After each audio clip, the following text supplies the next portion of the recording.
सरगुजा अंचल के जंगल हसदेव के पेड़ मन में फेर आरी चले लगे है। बात करीन त पाछू 2 दिन में हजारों पेड़ के बलि ले लिए गए हैं। पुलिस प्रशासन और वन विभाग के मौजूदगी में पेड़ मन ला काटे जावत है।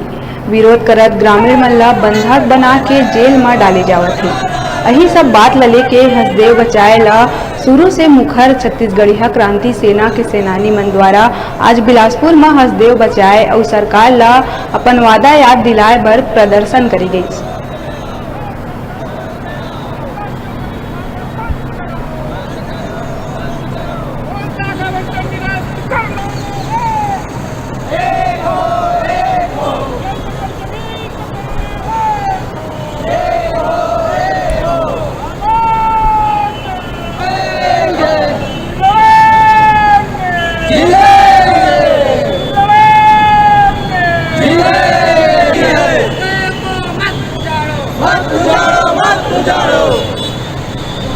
हसदेव बचाए बर आखिर कई संगठन और कई लोगन मन कई महीना ले खड़े हुए हैं रोड के लड़ाई लड़त है। और बावजूद भी हसदेव नहीं बचा थे। का कारण है?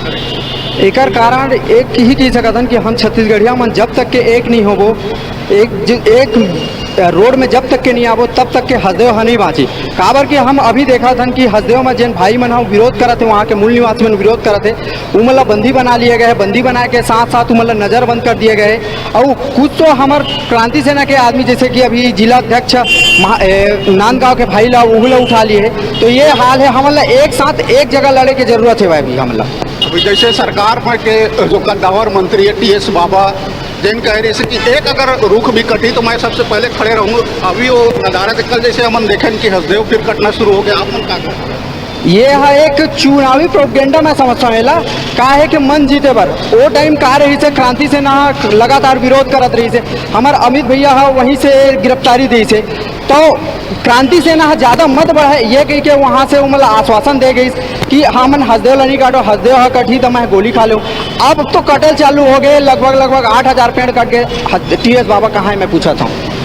आप मनाऊ कैसे आपको देखा था पेड़ कटेला तो शुरू हो गए मगर रुकत नहीं है। ऊपर पर आप मनाऊ का करिए आगे? अब ओकर वही लड़ाई लड़बो और सब छत्तीसगढ़िया भाई संग रही तो एक दिन हसदेव तक रुक जाही कटाई के बाद। अगर हम छत्तीसगढ़िया भाई अगर एक नहीं होबो तो कहाँ ले रुक पाए?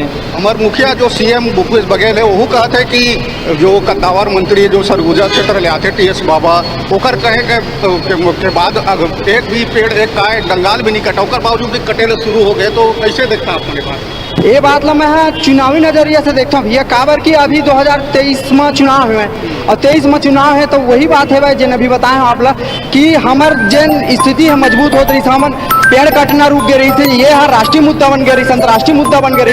अंतर्राष्ट्रीय मुद्दा बने के बाद वो टी.एस. बाबा जाके वहाँ हमारे पहले सेना अध्यक्ष की गिरफ्तारी होते, गिरफ्तारी के बाद वहाँ जाके बयानबाजी किए जाते कि अब जंगल नहीं कटे जाए। अभी ज़्यादा दिन के बाद नहीं है, 2-3 दिन पहले भी वही कह रही थी हसदेव के जिन 4 कोल ब्लॉक है वो आम बटला बंद कर देता कह रही।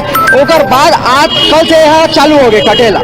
तो वही चीज़ मैं देखा था कि यह गलत है करके आगे आओ। हमारी यही रणनीति है कि अब हम आज तो शांतिपूर्ण ढंग से हम आंदोलन देवतन आओ। अगर आगे जरूरत रही तो एक साथ जुरियाए के बाद हसदेव तक के हम जा ले कि वहाँ भी जाबो और लड़बो। जब तक के हम हसदेव नहीं बचाबो तब तक के लड़त रही। हसदेव को बचाने के लिए हम सब लोगों को, युवा लोगों को और पूरे आदिवासी अंचल के जो भी लोग हैं सबको जागरूक होना पड़ेगा। क्योंकि जागरूक तो है, उनको तो अंदर कर दिया जा रहा है। नहीं ऐसा नहीं है, सरकार मनमानी कर रही है। यदि कोल ब्लॉक आवंटित कर है प्राइवेट या गवर्नमेंट के कोई भी है, पहली बात तो विश्व में पर्यावरण को पहले बचाना है। यदि पर्यावरण नहीं बचेगा, 2% भी यदि ग्लोबल वार्मिंग हो रहा है, 2% भी यदि डिग्री टेम्परेचर बढ़ता है, 2 डिग्री टेम्परेचर बढ़ता है इस पृथ्वी का, तो बहुत सारे नुकसान होगा। यहाँ भूखा आ जाएगा, भूकंप आ जाएगा या तूफान आएगा और बाढ़ आ जाएगा कहीं पे, और कुछ भी मतलब पर्यावरण अस्थिर हो जाएगा। तो पर्यावरण को यदि बचाना है तो हमको सबको जागरूक होना पड़ेगा। हर इंसान का कर्तव्य है कि वो अपने पर्यावरण को बचाए। और इसमें हमारा जो हसदेव का जो एरिया है वो बहुत महत्वपूर्ण है। मगर राज्य और केंद्र सरकार तो दोनों चाह रही है कि पर्यावरण बचाए, मगर फिर कट कैसे रहे? क्या देखते हैं? तो वो उसकी मनमानी है। वो बड़े अडानी अंबानी लोगों को पैसा लेके घूस लेके सरकार यदि उनको दे रही है, आवंटन कर रही है कोल ब्लॉक को ऐसे ओपन कास्ट खोलने का भी कोई जरूरत नहीं है। अंडरग्राउंड खोल सकते हैं, उससे पर्यावरण भी बच जाएगा या उसका बीच का सॉल्यूशन